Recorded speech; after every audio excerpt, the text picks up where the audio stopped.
In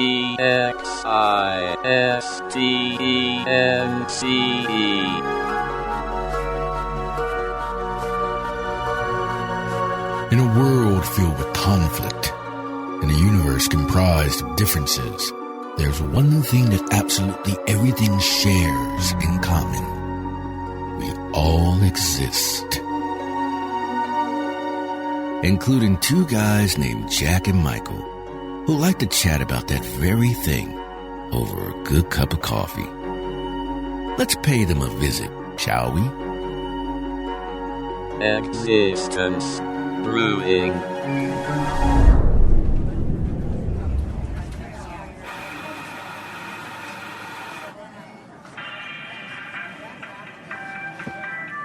Soy lattes. I've never had one of those before. What was that thing that Jack Hansen had last time? I think it was the Orenthal something or other. I don't know. Oh, hey, Jack. How's it going, man? Hey, what's going on? You not ordering yet? Well, I'm still looking at the menu. You know how it is, and then you got people behind you, the regulars, and they're pushing you and shoving you. All right, I'm just going to have to go with an Americano. Hey, that works. Yeah. Good old Americano. Yeah. Which is absolutely nothing. Why do they call it an Americano when it's made with espresso, which was actually invented in Italy? Espresso is un-American.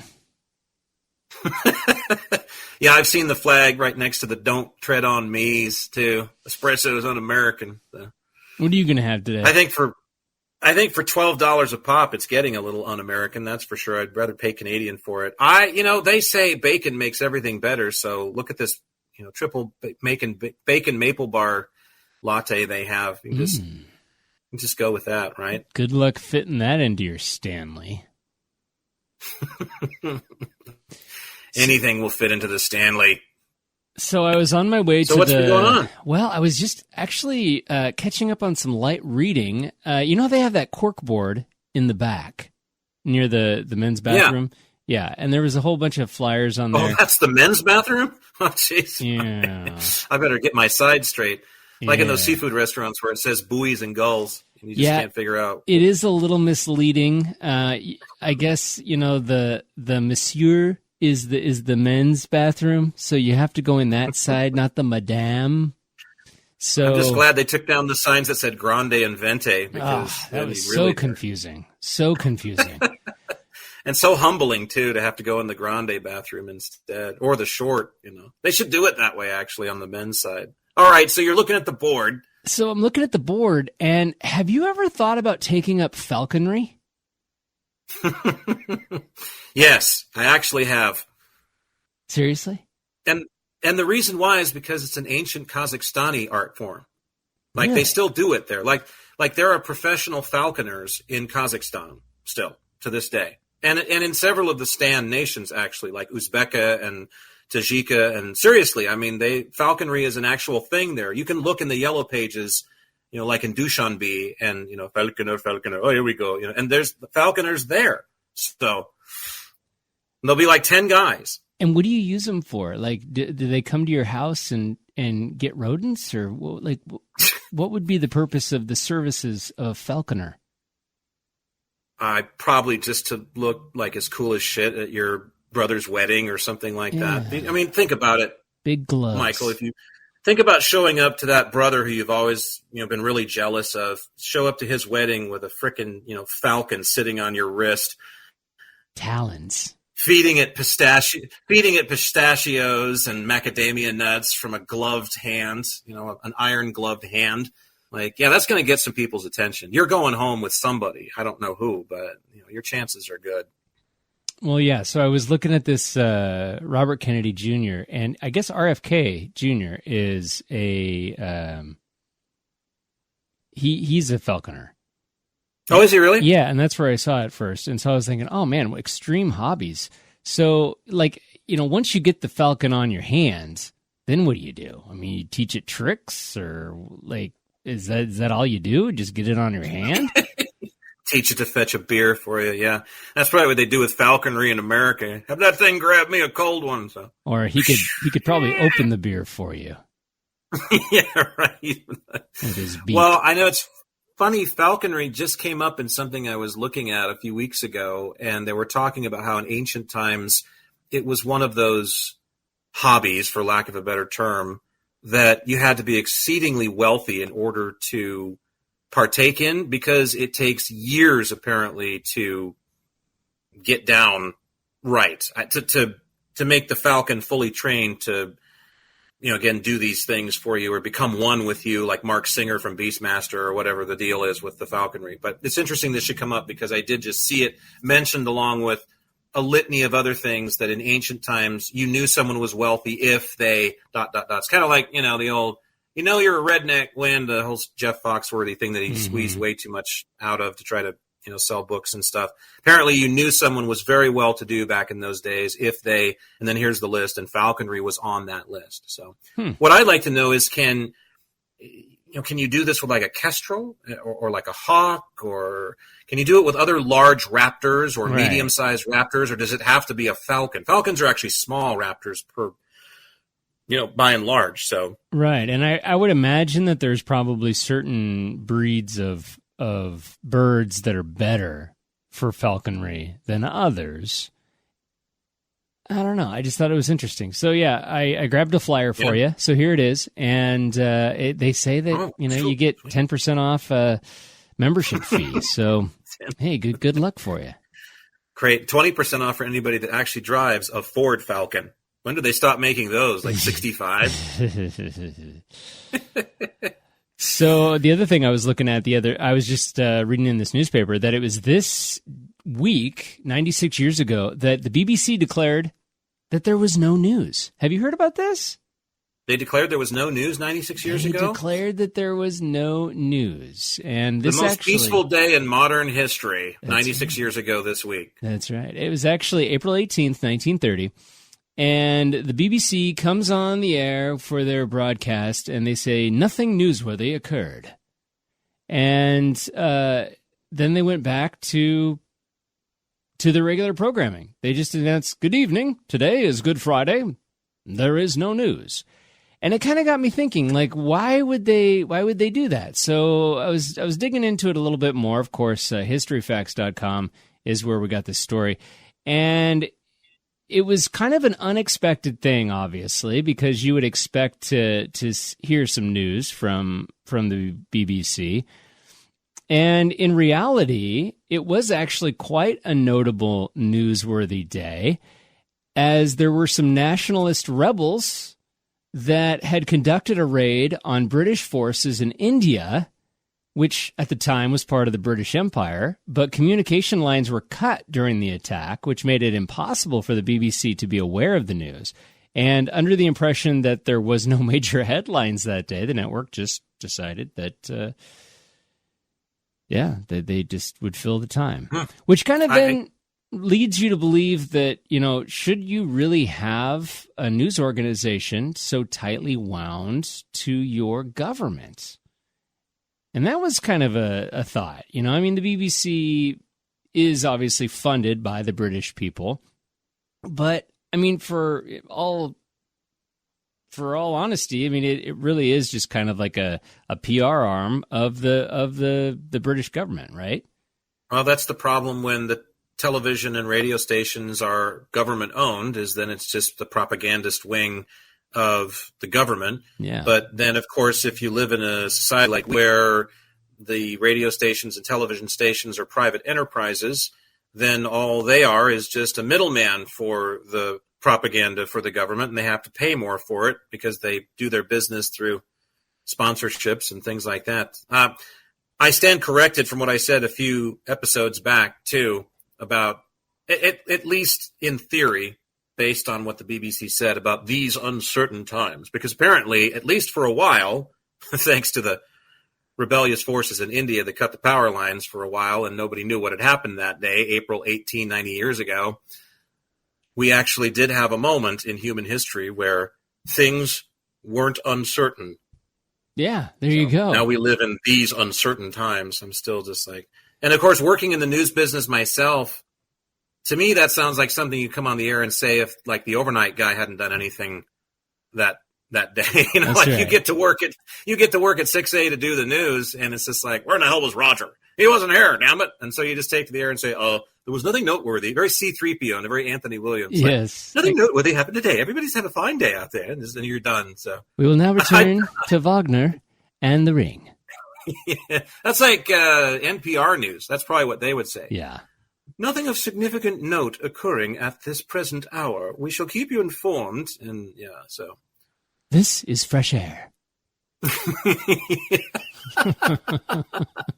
And then, of course, they're just banking on everybody that's an NPR fan cranking it. Oh, I love fresh air. The sound of it drives me wild. So, Yes. Well, all this Glade air freshener on the other channels, all this fake stuff in the air, but fresh air. Thank God for NPR. We wouldn't have any fresh air at all. Thank God for Jack Hansen and Michael Elliott, I tell you. Well, NPR listeners are a special type of funeral going crowd. Let me tell you. And that was one of the reasons why I wanted to bring it up is, if we don't think for ourselves and if we surround ourselves with like-minded people all the time, I really believe that we're doomed. Yeah, they say to surround yourself with like-minded people to follow your passions, et cetera, and I get that, but I think you want those like-minded people to at least possess a slight amount of objectivity as well. It would be nice if they were able to sort of have a balance and give something back to you that would shift your perspective. But let's be honest, not too much. We don't need a radical in the group mixing things up too much. I've been in that chess club. It's not good. The guy that paints the knights red, and you're just like, oh God, we have to get out the paint thinner again. Or the ones that'll always like run around the board and say, jump the queen. You're like, oh boy, kick him out, so we can't have the sex starved in the chess club. Doesn't work. No, I know. So good point. Good point, Michael. At what point do we surround ourselves with people that are too like-minded? And is that a bad thing? If everybody in your company agrees with you all the time, I guess you become kind of you could get a messiah complex pretty easily. Yeah, well, and I think that's one of the reasons why I like to bring up as many different ideas to the table here, because that's kind of what this podcast is all about, right? It's all about this exchanging of ideas, and I think that that's kind of where you and I come from as a like-minded sense, is that we like to bring things across the spectrum and discuss things that maybe people don't really think about too often. Well, I don't think anybody that says that they are coming at you from a different perspective is probably just sort of full of themselves more than anything. I mean, I didn't think I was that different for years until everybody kept telling me, Jack, you're different. Jack, you're different. Jack, you're different. And then eventually one day you look around and say, well, I guess I am strung a little bit differently in some ways, but not in all. I mean, you can't ever be a complete separatist, and because you got to relate to people too. You don't want to be total lone wolf. I mean, it sounds cool, but damn, I mean, you're going to starve and freeze to death if you don't, there's a reason why there's 8 billion of us. I mean, I hate to say it because I love the theory of the lone wolf too, but we need each other. I mean, you ever seen, there's a movie, it's a really corny movie. I think early 80s, late 1970s. Few people that I've met have ever heard of it when I give them this rigmarole. The Nude Bomb. You ever heard of that movie? No. So the Nude Bomb was this ridiculous comedy about this bomb that somebody invented that when you drop it, everybody's clothes vaporize and they're nude. And once it's invented, I haven't seen the movie since I was a kid, so I can't honestly tell you that I remember what happened in this or what the plot line is. All I know is they drop all these bombs, and there's a scene where the football players are in the huddle and they drop the nude bomb, and then suddenly there's all these bare asses in a circle, kind of like it actually is after the game, but like this time it's during the game. So, it doesn't sound like it had much of a plot at all. I don't think you no, need it was. to. It was a corny, stupid, campy B comedy movie from a long time ago on a day when there probably wasn't much news that they made and released it. But that movie has always been the inspiration for something that I like to think about, which is if you dropped a nude bomb, okay, like if you dropped one and it wasn't just clothing, but it was every single thing that human beings had ever touched or altered about the planet and created. So again, no houses of any variety, no structures. All the buildings are gone. Everything in the grocery store that's in a can is gone, goes back to its natural state. The peas fall out because they're real. Fruit Loops don't exist, of course, because there's not a lick of anything real in them. I mean, go through everything that's sitting in front of you right now, no matter where you may be, street corner. It can be, everything from the newspaper vendor to what's a newspaper, Jack? Yeah, exactly. Let's throw the phone booth in there while we're at it. But you know what I mean.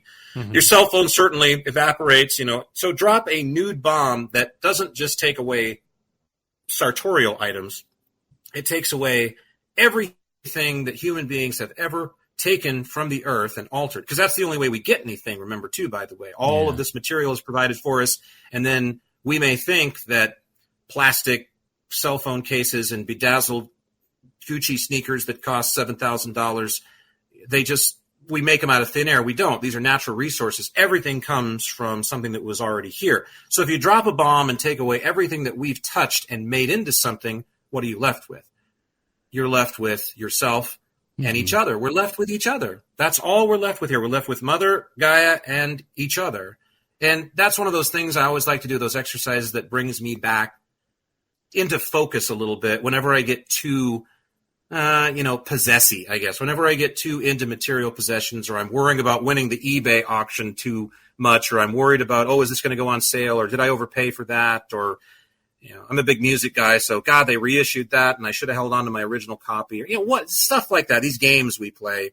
Whenever I feel like I'm overly immersed in that, I drop a nude bomb and just go boom. So immediately Jack goes back to, remember, kiddo, this is where you come from, and so now you're grounded again. So I always appreciate the makers of that movie because it inspired that metaphor that I've used continuously for years now, and that our humble listeners and audience are more than welcome to use for themselves. Well, you bring up an interesting term, and that is grounding. And I actually ran across this today, this idea that people need to be touching the earth for so many minutes a day. In fact, I also saw that there was a guy who plugs in a blanket that has wire in it, and then it runs to the ground.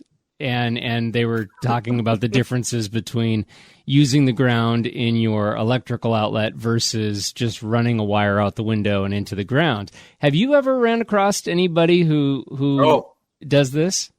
Not only have I run across somebody that does this, but you're looking at one. I practiced it while I lived in Florida. So, I lived at the beach for a year. And so, again, where we are now, and this was home before I moved to the beach for a year, which was in Northwest Florida on the Gulf of Mexico. But where we live now is not exactly the concrete jungle. I mean, I can walk outside. I live in an apartment. I can walk outside my apartment door right now and contact grass within a foot. Right. I mean, right outside of my door, there's a little concrete stoop, but then there's a section of lawn right there. And that barefoot, provided you're barefoot, you're grounding, you're contacting the earth, you're contacting Gaia, and therefore you're receiving her energy on a more consistent flow. The one thing about grounding that I'd never quite agreed with is that she can't get through. She's not, Superman's X-ray vision. She can't get through lead floors. She can't get through concrete or steel. I disagree. I mean, the vibrations of the Earth Mother are around us at all times, and they're always accessible, but they could be weakened by a floor that's made of something, again, that isn't originally her construct. Because remember, right, all that asphalt, that's old dinosaurs that were walking around on her back, and she compressed into oil for us to make into asphalt. All that concrete is just a slurry made of rocks and things. It's all geology. It's all her. So that whole deal with, she can't reach you. You have to be on the actual earth. Nice. I think it's a stronger connection. But remember, everything around us comes from right here. It comes from the earth, because nothing just dropped off a big, bucket of supplies from above and said, I mean, even if fiber optics, the story about fiber optics which is largely thought that it's the Roswell thing, and they spun them off of what was found in the Roswell craft. Even if extraterrestrials brought certain technologies here that we've reverse engineered or tinkered with, and they're in our cell phones or whatever, they still come from a piece of the universe that is just that. It was all organic to star stuff, as star stuff is good old Carl Sagan would say. So it all emanates from the same point. And so we can't ever forget that. But anyway, I practiced grounding for a year. Thank you very much. Thank you.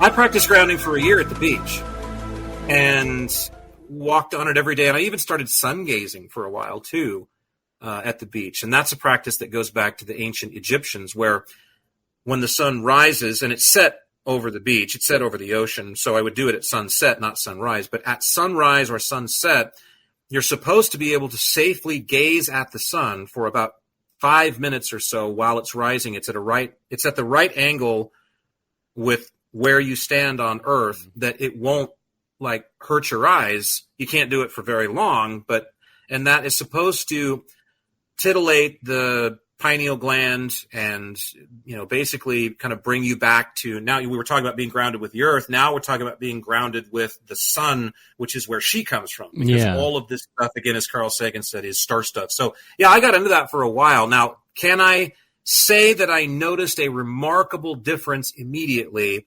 Honestly, no. But that doesn't mean that I'm just not a frosted flake eating nut who was blocked by a lot of chemicals that, he'd had through the 70s, that all the Wonder Bread was stopping me up. But after a month or so of doing it, I did feel like my senses were heightened, but not my 5 primary senses, not my olfactory or my taste buds. I felt like there was a rise in my sense of knowing, I guess, if that, for lack of, it's an ineffable term that I'm searching for, but for lack of any better word, my sense of knowing did elevate. It did escalate practicing those things. Now, that may have been an actual physical or spiritual result of doing those things, and it could have just been me willing it to happen, because that's what I've been on lately, is just will. I mean, it's just basically, if you want things to happen, they will. And I know a million people are going to say, well, I've been wanting to win the lottery forever. I've been wanting $1 million. I've been wanting a hot wife, or I've been wanting whatever it is, you don't really want that. I guarantee you, if you really want something and it's truly in alignment with your best interest and the universe's best interest and the stars, as they say, it's going to happen because of your will. But don't think that there isn't a filter that isn't there to protect you, because not everybody, thankfully, can win the freaking $1 billion Powerball jackpot and then run off to a private island somewhere and trash it and check out from society, because that's the new American dream. So anyway, that's a lot in a nutshell, as it usually is for me. But yeah, I've practiced that before, and it'd be kind of cool to start doing it again, because there is nothing like the feeling of grass on your feet, is there? Or that beach sand, that sugar sand that's down there in Panama City where I was. I mean, that is fantastic stuff. A lot of the people at the beach I could have dealt without, but boy, the sand was beautiful, and the creatures are amazing. So I loved convening with the creatures down there. Well, and it's very similar to what you would do if you were kind of recentering your thoughts or mind, just like in nature, right? Whether it be just a walk, or whether it be just meditating outside or feeling the breeze. And it's kind of along those lines as well, isn't it? Yeah. And taking nothing away from people, because hiking is so popular, especially where we are. I mean, it's really taken the world by storm. And we're up in this amazing area of the country of the, I really don't like countries and states. There are these pissed borders that mean nothing. They're invisible. They don't mean anything, but we'll get into that another time. But yeah, we're up in this amazing part of the North American continent on the backside of this beautiful blue-green marble floating out in space. And we've got all these wonderful hiking trails and all this great nature to go convene with. The problem I have with it is I'm not much for, people have traipsed on enough of the backside of Earth Mother. I don't go into all of these hidden, beautiful places with all of their, like, I don't hike. Someone took me hiking several years ago, and it was a nightmare for me just because I was not in very good physical shape and wasn't ready for the 9 miles up the mountain and back. I can't believe I made it. I've never hurt more in my life physically after we were done with that. The next, you and I need to go on a hike this summer, because I've got a really good one for you. But anyway, what I didn't like about it, the sourpuss in me, was just how many people were out there. And I felt like a lot of them were not out there to convene with nature. First of all, you really couldn't convene with nature properly because there were so many people. And this was a pretty long trail that went up into the mountains, actually. And they all had designer backpacks and designer mountain hiking shoes and socks, and they're packing around their, Stanley thermoses with their $10 lattes from Starbucks. I mean, it's a trendy, human beings are trendy. Western Occidental human beings are trendy, and they follow what other people do. And I don't like them following each other into the backwoods, into the backcountry. We have placed a large enough footprint on the backside of Mother Earth. We don't need to be running around back there as far as I'm concerned. So I kind of poo-poo hiking, for lack of a better term, because I don't think we need to be any deeper into the forest than we've already gone to build our expensive cabins for those who have the money. I don't like us back there personally. I think there's plenty of accessible things that are just right here that we can easily hike. A lot of people live in the city, so they hike in parks where it's not really a hike, but come on, it's the same thing. You can go to the park and feed the pigeons for a while, or, take the sparrows a treat. And to me, that's enough to convene with nature and one of her creatures to get you reconnected. You don't have to go 15 miles back into some mountain where really you shouldn't be, because there's a lot of those creatures back there don't want anything to do with us. In fact, the creatures don't want anything to do with us. And up here, we've had the wildfires for years and years. And so now we've got cougars in the middle of medium-sized city. Hell, we had a moose down here. I mean, I remember seeing a moose way up north when I was younger on a drive 25 years ago, and people didn't believe me. They said, you didn't see a moose. Hell, now they're walking around downtown. Yeah. Because where I live, in the central part of Washington State, and you live, because they've been run out of their home. I mean, with the fires that are destroying their habitat, and then with us building trillion-dollar mansions on top of the burned-out footprint, because somebody was able to get an insurance policy for that shit. Don't ask me how. The moose have nowhere to go, and neither do the cougar friends, neither the bear friends, and so they're starving, and they have nowhere to call home, and we're perpetrating that. That, unfortunately, is humankind's fault, because they were here first, all of them, and to me, that's dibs. Like, total cosmic dibs go to the bears. But anyway, I like getting back to nature, but you have to really mean it. And I feel like when I pull up to the parking lot at the head of the hiking trail and I see all the BMWs lined up and I see all of the, I'm sorry to make sweeping generalizations. Maybe there are some people that own BMWs that really can convene with nature. I'm sure there are. But to me, it's fatty, it's trendy, and a lot of them, they don't really care about convening with nature. They're not really thinking about it, at least the same way I am. They're just doing it because it's something to do. Well, but you know what? Let me say this to close out, Michael. If they're wrong, I should say if I'm wrong, God love them. I mean, I hope that I am wrong. But my interpretation, sadly, is a bit more cynical because I'm a realist and I've lived in Occidental society for 50 years. And so I know how it goes. And that's what people do. So I'm really hoping people decide to go back to Disneyland this year, where it's so much more fitting for them to be, the magical kingdom that was all sprung up out of plastic and garbage.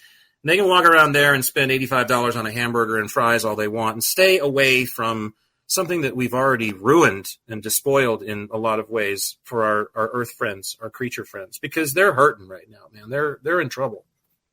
Absolutely. And I mean, maybe it's just the sign that we've reached middle age. We've finally arrived when, I'm one of those people who, when you're at like a museum or you're really interested in seeing an exhibit, and then the grade school walks in and you're just like, well, okay, that was fun. Yep. That was fun. But I understand because, it's the same thing with hiking, and you really, then you've got the people with the selfie sticks and it's just, you're right. It's just kind of the environment is not what you expected it to be. And that's not good hiking at all. Here's what I would say. That's a perfect, and the selfie sticks were out. Believe me, I saw 10,000 of them on the trail going up to that mountain. Here's what I would say to people that are used to taking the selfie stick and then coming back and posting 8,000 pictures on their Snapchat or their Instagram or whatever in the hell it is these days, where people are sharing every single molecular movement of their entire existence with the rest of the world, which, again, there's nothing wrong with sharing, but I think we need to temper the importance of these things, the magnitude of these things. I want to share this because it's important. Remember, writing, when it first came out and was invented, was hard to do. It was brand new. And drawing on those rocks with those buffalo chases that they used to have on the plains, or excuse me, the bison chases, on the plains. It's buffalo in Africa. It's bison here in North America. So, as I've been so often reminded when I fuck that up. So those were hard things to do. You had to create the, squeeze all the plant juice out to make the dyes that would go on the rocks that would stick. That was an enterprise. That was a lot of trouble. So you didn't just post, oh, hey, here's me taking a leak this morning, first thing after getting up. Here's me down at the river, taking a cool bath and getting all the sweat off of me. Or, not to say those things aren't important for some people more than others, but you memorialized, or you put the bison chase emblazoned on the stone because it was a magnificent event. It was unusual. It was magnanimous. It was a big deal. And you wanted people, when they found that, of your own kind, although we are all the same kind, but you know what I mean, of your own tribe or any others traipsing through there, you wanted them to know, hey, we did this. We wrote this down and documented this because it's important. Now, it's like, what do we only value posting something. Like, it only actually officially happened if we have a record of it digitally. And that's insane to me. That's just crazy. These people who post what they eat for breakfast every single day. It's just like, just let it happen. So on the front of the people that are going up into the hills and with selfie sticks and taking all these pictures and bringing back, go up there. For me, for Jack and Michael, go up there and don't take a single photograph. Just go up there and convene with nature. And then you're really convening with nature, or at least you're on your way to doing what I would consider truly convening. Because here's the thing, nature doesn't have a selfie stick, doesn't need one. She's going to remember that you've been there no matter what, because you are going to take a leak all over the friggin' wild roses, or sadly you may throw a Fresca can out there or something, which I hope you don't. No. But she has plenty of reminders that you're there, or you've been there.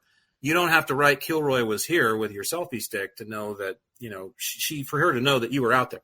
So I would suggest just trying that. People are amazed, Michael, because, I am not a hiker, I'm a driver. So I love to drive to all these out of the way places and just go see these, just nowheresville. And people will say, and they've been asking this even since before digital technology rose to that level, like even back in the 90s when I was doing this. And people say, well, you got pictures?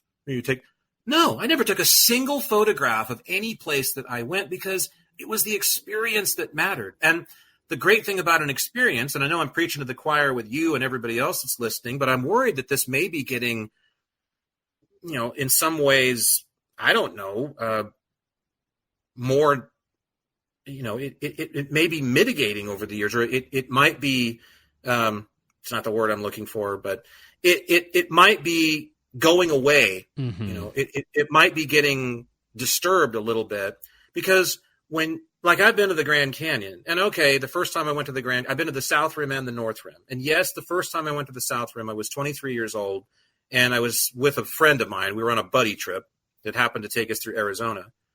And yes, we snapped a few pictures of the Grand Canyon at sunset, because we didn't get up there until late in the day. But largely, the experience is right here in my head, first and foremost. And then really, more than anything, it's in here in my heart, because you go places for the experience. And so when I recall what it is that happened from my head, that's when I get, it was this time of day, and I remember what the park ranger told us and how much it was to get in. God, it was expensive, and we didn't have enough cash, and we had to go to all those things. My mind, my brain takes care of that. But when I really relive the experience from the heart center, that's when really being there comes to light. And a photograph, no matter how awesome the Apple iPhone camera might be, is never going to capture that. Right. It can't recall the essence of that experience. And you're capable of that. That's the thing. Human beings possess the capability to emblazon the essence of their experiences, regardless of how minor or magnificent they might seem in our scale of things, every single second of every single moment that we're here, every day that we're here. Why wouldn't you want that for yourself. I mean, I say this, go to the Grand Canyon, stay 2 nights, take your pictures and do all that one day, do all the stuff that everybody expects you to one day, I guess, and then have another day where you take nothing. I mean, wear clothes because there's still rangers and it's public nudity, even though it's a big park. And it's not an episode of Naked and Afraid, so. yeah, you know what I mean. I mean, make an effort. And it's sad that we have to make an effort, but we have become so industrialized, we've become so technocratic, basically, that we have to remember to reconvene from whence we came. And that's kind of scary in itself, but at least we should remember to do it. It really and that's, is. To me, is how you do it. Yeah, no, that is a really scary thought, too. And I think, you can call it a rut. You can call it, we're kind of just stuck in this process, right? It's just this constant barrage of, oh, wow, this is a really good-looking bowl of pasta that I'm going to have for lunch. Oh, I better take a picture of it and post it so that everybody can know what I'm eating for lunch today. I mean, I think you just said something really interesting too. We've forgotten how to reconnect with something as simple as nature. Think about that. Well, here's the thing. I think reconnect sells us short for all of our shortcomings in a modern Let's not go down tense. another rabbit hole. Just so you know, let's. I'm going to mark that. Let's not go down another rabbit hole, because that's one of the things that I needed to bring up regarding this. Okay. So yeah, I mean, like just reconnecting with nature and being able to just have a moment to yourself, right? Yourself and Mother Nature, without it being about somebody who could care less of what you're doing, and you just want to share it because you want to show everybody how much fun you're having, right? Well, again, I don't want to ruin the spirit of being eager to share what you're doing. That's the thing. The last thing that I want to, take a big Jack Hansen dump on is sharing your bowl of pasta on Instagram if it's really good. That's fine. I just think it becomes redundant if it's pretty much all you're doing. I just think you have to check yourself at the door, Michael. I just think it's kind of like, okay, what else could I do to share rather than taking pictures of the innocuous things in my life? And remember, sometimes it's the most innocuous details of our life that's going to inspire another person. So that bowl of pasta, go for it. I mean, everything vibrates with the experience. So again, I don't want to take, a big poo-poo platter on the whole enterprise of taking photos or sharing experiences. I just think we need to pick our spots a little bit more. I think we just need to be a little more mindful of it. And when it comes to being out there, when it comes to that whole reconnecting or just heightening your connection, because I really don't feel like we ever lose our connection to the earth. How can we? We're here. But we can just become so distracted. We put ourselves in this techno bubble, and we're so distracted from her that when you get out there to be with her and shed said bubble, don't take a piece of technology with you to do it. I'd like to think that, even if people did meet Mother Nature, the first thing that they'd probably do is want to tweet about it, right? Who sent you? Oh, I think Mother Nature, if you could meet her, would probably kick most of our asses. Good for her. Actually, man. No, she's a very patient thing because she kind of lives, I guess, on the backside of the earth, as a planet.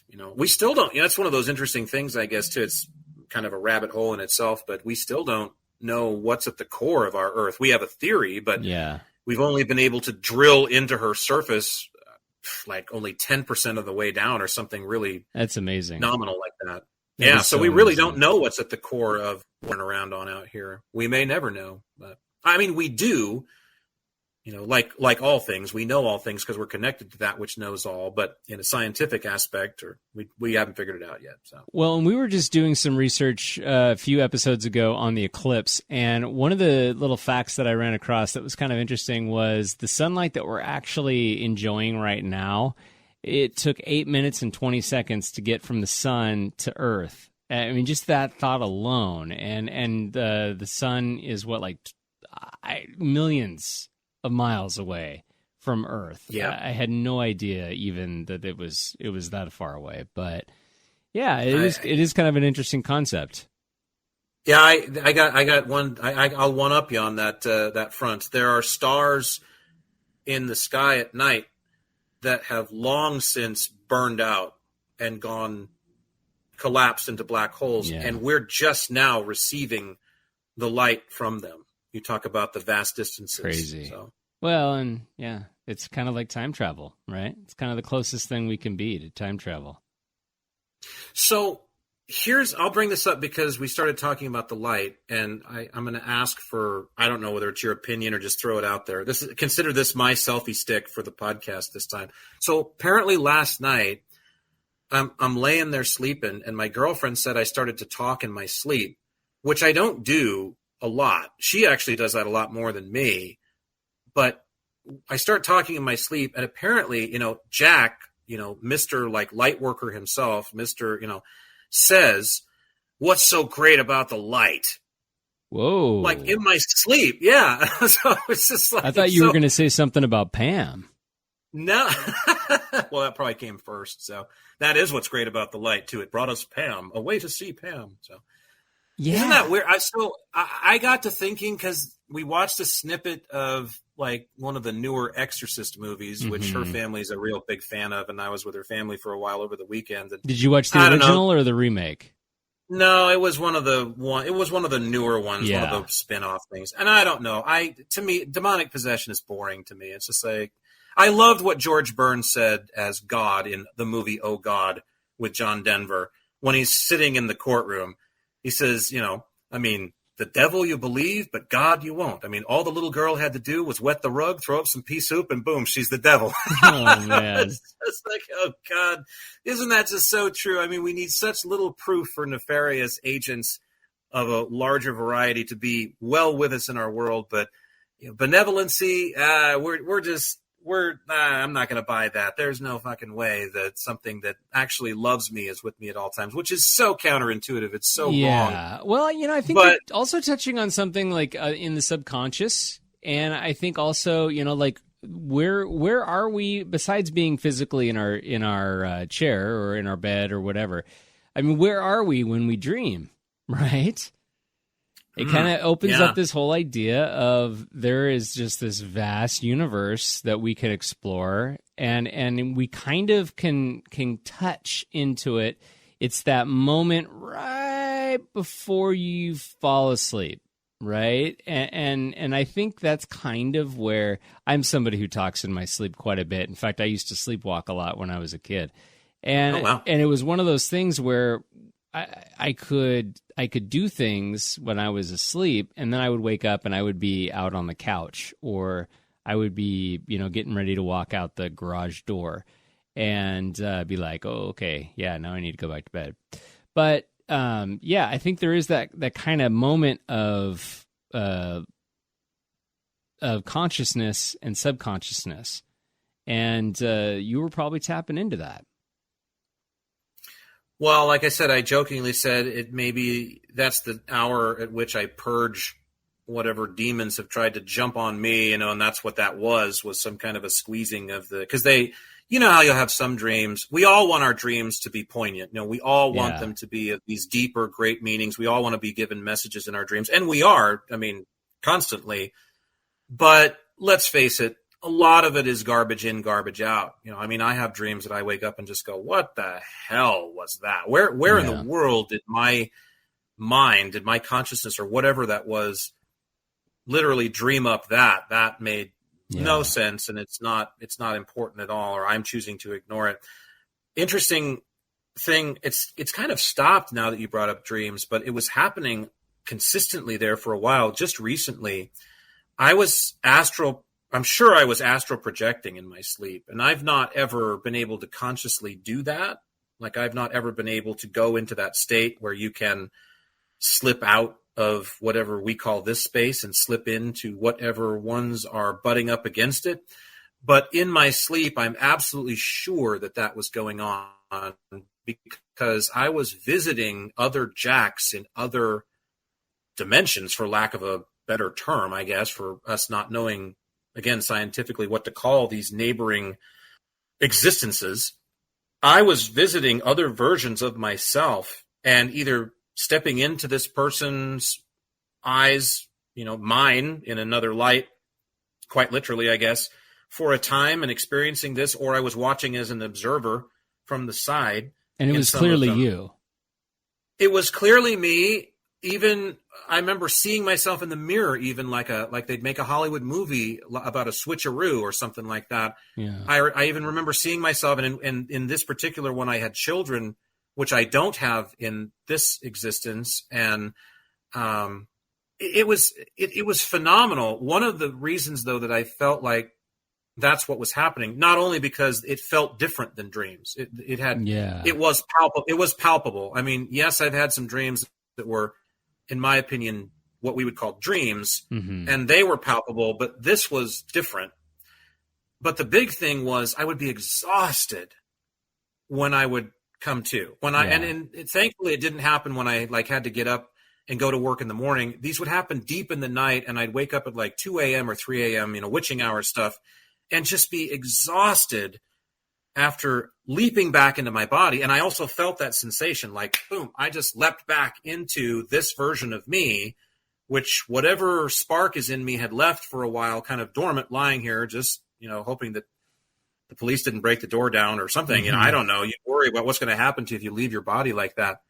But yeah, that was quite something. But like I said, that seems to have settled down now. But I was doing that night in and night out for months there for a while. And it was cool, but it kind of threw me for a loop. It was like, this is interesting. So I do think that there is kind of an interesting, I do find it interesting that when you dream, sometimes it is kind of like in their close proximity to each other. And then there's some weeks that you'll go days without any kind of recollection of a dream at all. And it is kind of, I feel, interesting in the sense that you don't achieve that state, or you don't achieve that whatever it is, and so therefore you don't have a dream, or maybe you just don't remember it. And the other thing that I always find curious is the amount of time. Now, obviously, there's no way to really track a time frame of how long a dream is, but there are times when most of my dreams are fairly small, little chunks. So it might be, Jack Hansen and me talking on a computer, and then it jumps to something else. And so it's almost like it's storage packets of an experience or of something, but they're always very short and they're always very, very brief. Now, there are also those dreams that I would say that are kind of those long episodes where it's like there's always a problem. So it's like, well, we left my luggage at the airport and we keep trying to get back to the airport. Like one of those dreams where it just seems to be this reoccurring problem that keeps popping up over and over and over again. Or when I was a kid, it would be that I was trying to get away from somebody and I just couldn't move very fast, and so things were just really slow. And then I would say that would be a nightmare. But does that ever happen to you? Oh, I've been a student of dream interpretation for a long time, and there's a lot of different kinds of dream interpretation. There's native dream interpretation. There's ancient civilized dream interpretation. The Egyptians have their own deal. The Islams have their own deal. The Islamic people, pretty much every people, I guess, whether we're talking about different cultures or different theologies, have dealt with the subject of dreams because it's something everyone does. Anybody that tells you that they don't dream, apparently, through literally hooking people up and watching their waves, everybody dreams. Whether you remember it or not, that might be a different story. Mm-hmm. But apparently everybody dreams, and it's one of those things just like sleep where everybody has to do it or you basically go mad. Like it's like breathing. No one doesn't dream. But having said that, and having been open to the interpretations of a lot of different, I think you have to develop an amalgam of different dream interpretation doctrine, for lack of a better word, or styles, because we live in a modern world, and so many of these things that we've created, again, going back to that, what we've made out of the earth and her stuff, they weren't around when these original ideas were hatched about our dreams or were first looked at hundreds, thousands of years ago. In fact, most of the things that are in our world were not a part of the world at that time. And so, but we dream about them because they're a part of our waking existence. So you have to figure out what it is. I have a lot of car dreams, for example. I'm always dreaming that I'm driving somewhere, or that the car's stuck in reverse, or I can't go forward, or I'm broken down. And cars are highly symbolic, typically, of your path. They represent the journey that you're on in this existence and kind of where you're at or how you're feeling about that. That's what I've come to conclude. Perhaps they mean something different for everybody. I don't think it's a one-size-fits-all, Michael. It's kind of like, again, it's kind of like theology. It's kind of like God. It's kind of like the universe, source. It's kind of like the raison d'etre. Why am I here? I think it's different for everybody. I think that's something that, yes, there's a certain blanket of items that you could say apply to most people, or maybe even all people. But I think we all dream in our own symbolic way. And, certainly, like if you were into falconry, for example, and you dreamt of falconry, it would mean something completely different to you because you're immersed in that subject on a daily basis. That activity is part of your life, than it would to me, who would wake up on a Saturday morning and nudge my partner and go, holy shit, I just dreamt about a big friggin' falcon sitting right here, and it was awesome. It was amazing. So I got to call Michael right now. So tell him about this. So, it's interesting. But as far as the packets are concerned, it could be just a little zipper lock of equal, just one little spoonful, 1 teaspoon, all the way up to, I've had what I call movie dreams. I've literally had dreams where I've, again, felt like what I must have done was somehow jumped out of this corporeal body, gone to a parallel existence, went to a movie theater or some similar construct that exists there, sat down, and viewed an entire cinematic presentation that they created that I have no knowledge of for 90 minutes. Because literally I've had dreams that are whole movies before, from start to finish. And I wake up and go, what am I supposed to do with that? Like, am I supposed to go write this now? Or, because I'm not going to, if you just give it to somebody else who's going to write it. And I don't want to do that. I don't want to take the time to do that one. No, I really think that also it's like kind of like it's your brain's way of processing too. And I think that's why sometimes your dreams can get really interesting when you're sick. They can get really interesting when you're under a lot of stress, or maybe there's something going on in your life, like maybe you're moving to a new home or whatever it might be. I think there's kind of like ways it's like a way for your brain to defrag. And so your consciousness is there. It's just not 100%. And so then you're being fed all of these impulses or these wavelengths inside your mainframe. And your brain's just not really, it's experiencing it, but it's not quite experiencing it. Like, it's almost like your timing belt is off. You know what I mean? Yeah.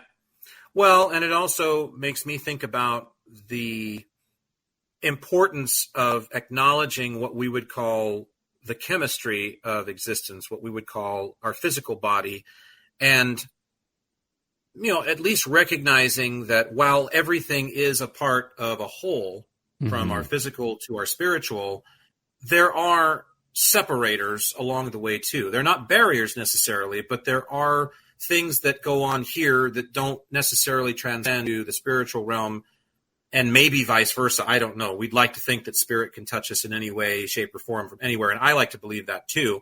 But what I'm essentially getting at is people who are spiritualists, who are talking about dreams, will want to equate everything they dream about to a spiritual experience.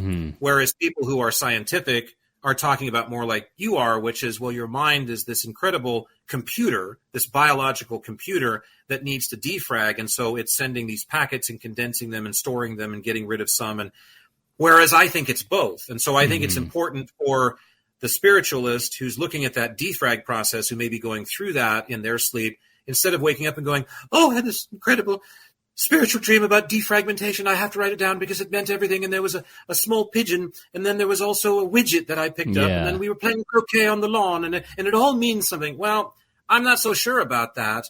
I think you may be overthinking it. Whereas the hardline scientist who's saying, yes, everything that I dream about is just cold, hard reality of my brain defragging, needs to take a closer look at some of the things that they're dreaming about, because it could be the spirit realm tapping them and saying, hey, I'm here too. Well, exactly. So I think it's important to weave those things together. No, I think you touched on something that's really amazing, because really what that is too is your brain, when it is in its moment of rest, right? It's doing its thing that it's doing physiologically.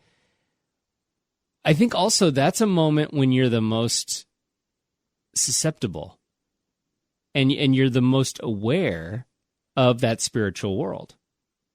And so you're the most open to it. You're the most open to it. And so then that spiritual world finds that little pinprick hole, and it just goes, okay, Jack, here I am. And I go, no. Yeah, things present themselves. Yeah, you wanted to talk to me? Okay, here I am. And I as crazy as it might sound, I mean, I really do feel like there have been times when I've met people that have been in my life that have since passed in my dreams, and you almost get that sense that no, that was them, and I like to believe that it was them.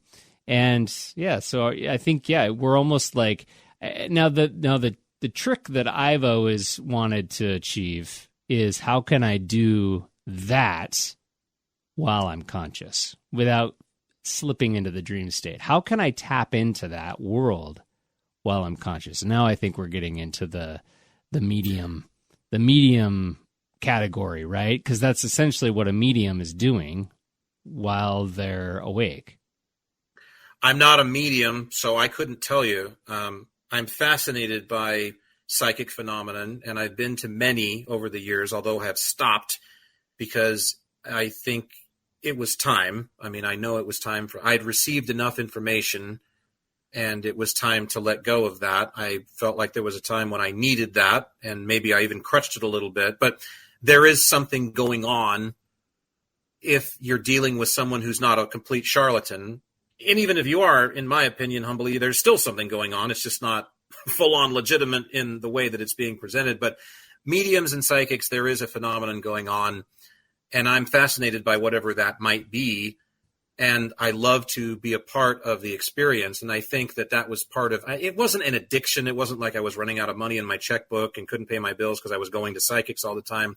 But it was just a little too frequently. I didn't need to seek spiritual advice. I think I was just doing it because I'm so intrigued by what happens, and being a part of that is so interesting to me. And tapping into it. Yeah, but learning how to do it on my own has been far better for my own purposes moving along in the waking world than it has to go and convene with these people and paying them hundreds of dollars. And they're great. A lot of them are interesting people, to say the least. It's nice to meet them. But they also have a living to make, too, off of you when you keep coming back to them. And you have to factor that in as well. I think we can put a bow on this, Michael, by actually saying, you just talked about shaking hands with or reconvening with people who you've known in the past in this experience that have departed, and feeling like, again, it's a completely palpable experience. Like they were there. This wasn't just a dream. This was an actual event that in some regard, ethereally speaking, otherworldly, spiritual, however you want to coin it, took place, but it didn't take place on this plane. We go back to those emblazoned bison being chased on the hunt on those cave paintings. We go back to those selfie sticks taking all those pictures of the mountains when you go up do your hike with your $600 Skechers, or Martha Stewart sold you all this camping gear for $6,000, whatever it is. We go right back to that, and just put a bow on this by saying that we remember that everything that we do is real. Everything that we do is forever. It's even people that have died, they're forever. And the reason why is because it happened, because you have a recollection of the fact that this took place. I acknowledge that this person, as we call them, this entity existed and we interacted. It's real from the moment that happens forever. And you don't need a photograph or a cave painting to back it up, because as we all know, that's ephemeral. It's going to go away. The sun's going to expand and swallow all of it and all of us up in a few more million or billion years, whatever it is. I don't know. And it's all going to be gone. But will there be a record of it? You bet your ass there'll be a record of it. It's called something they call the Akashic, which we can maybe peruse at another time. But it's also just called, again, being that footprint of eternal energy that we are, that you can't be created or destroyed. So therefore, you have no end date and you have no beginning date. And so how could we not remember something like that? Because that's really what human beings, I think, struggle with in this experience the most, is change and letting go of things, because we want everything to stay the same. We fight against the very nature of what we are, which is change. Every molecule in our body is spinning, constantly evolving, changing. From the micro level, we look at that, to the macro. What's the biggest thing we can see in our own little backyard, our solar system? All those big rocks moving around the sun, and they work in the exact same way that the atoms do in our body and everything that we know. It's change. Change is the driving force behind this experience. And if we don't get on board with realizing that we are change, then we're going to have a problem here. So now with that said, I want everything to stay the same tomorrow, damn it, because today was a pretty good day. Oh, Jack, what are we listening to here? God, I just love the stuff they pipe through in this place. This is a Dutch band called First Avenue. My boy, Peter Strikes, got a great set of pipes. This is Maybe Tomorrow Never Comes. Oh, and tomorrow, hopefully, we'll meet again. If it comes, we'll see. Good night.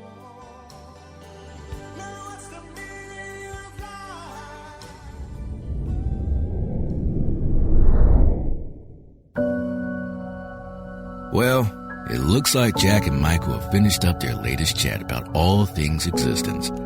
But if anything they said got your own existence brewing, be sure and catch their other talks at existencebrewing.com and drop them an email to share your thoughts using contact@existencebrewing.com. Existence Brewing.